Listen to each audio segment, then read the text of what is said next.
Hello, friends, brothers and sisters. It's good to see you this evening. I actually missed you last night, not doing this, and so it's good to be able to share together this evening, and hopefully, some folks are able to join me here in a minute. I don't see any. Daddy, Yes, honey. I know you said no tea before bed. Can I have hot tea before bed? I'm on this, but nobody's here yet anyway. So Can I have hot tea? if it's decaf, yep.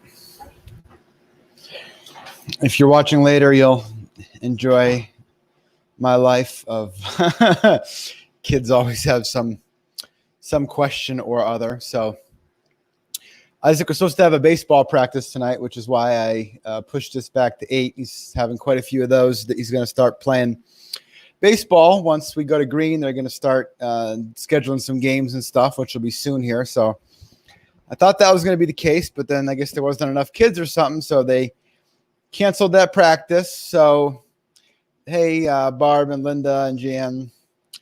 So the kids have it in their minds that we want to pool this year because we're all at home for most of the summer. So, of course, now with coronavirus, much like exercise equipment, all the pools are sold out everywhere. You know, not of the full deal real pool, but big enough. They have 18 or 20 foot pools with frames and whatnot. And so we're looking for something like that, but none to be had right now. So anyway, there was one in stock at Walmart online, and I said, it's not going to be there, but the kid said, can you go check? So I went and checked. Of course, no pools of any size to be had at Walmart here right now. So the reason I'm sweating is because I was down in the basement working out when I got back, and I have found plenty of workout gear. So that's not a problem for me here. So in any case, it's good to see some folks jumping in here this evening and joining us. I do have something that I want to share here from Romans chapter 15, and you may or may not be familiar with it, but I want to kind of draw attention to something that maybe we don't think that much about. So hello, Evie and Carl. It's good to have you guys join us here as well. And but I want to read this from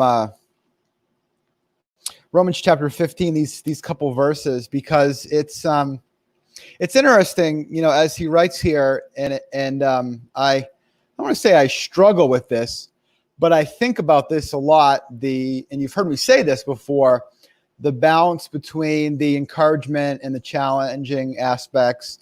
And hi, Julie and Tom. It's good to see you guys as well.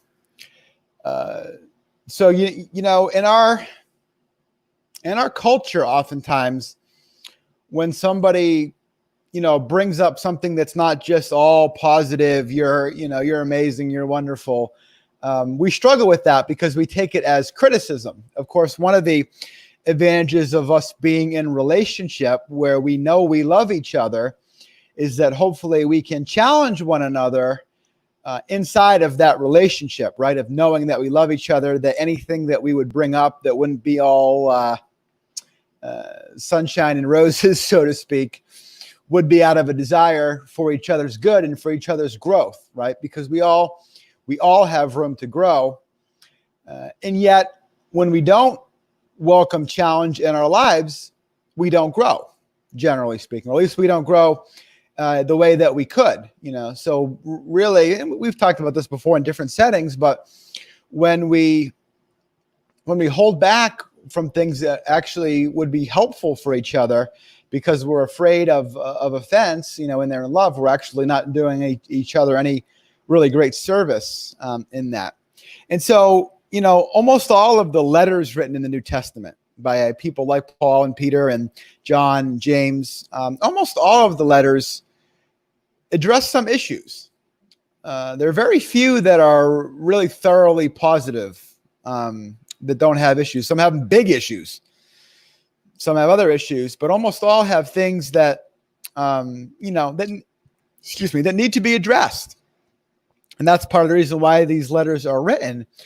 But they're not, it's not because there's nothing good going on. I think that's the thing. And so here in Romans chapter 15, Paul specifically talks about this dynamic that I'm mentioning here, and I think it's important.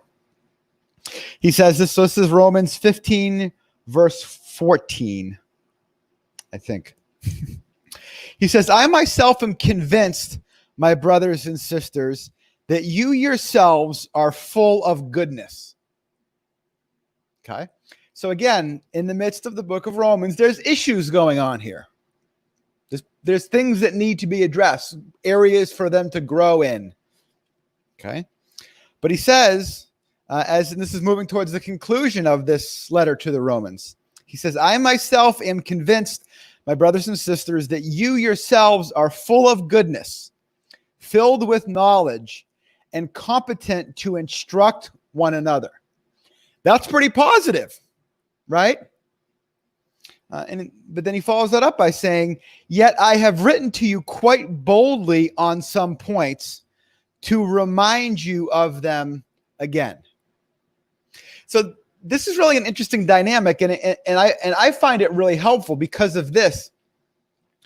Paul feels that he's able to write to these Christians boldly about some things that they need to grow in, because he believes in them, because he believes in their goodness, because he believes that their faith is genuine, right? And that they can handle it, so to speak. He assumes that they want to grow, not that they want to just be left alone and given a pat on the back and saying, "Oh, you know, just how wonderful you are all the time. There's no issues with, at all." He says, "No, you're number one, you are full of goodness. There's a lot of good going on." But he says, I'm not going to let that stop me from saying things boldly that you need to hear. And actually, as a matter of fact, it's on that foundation of the goodness. It's on that foundation of the fruit, the ways that God is at work in you individually and collectively as churches.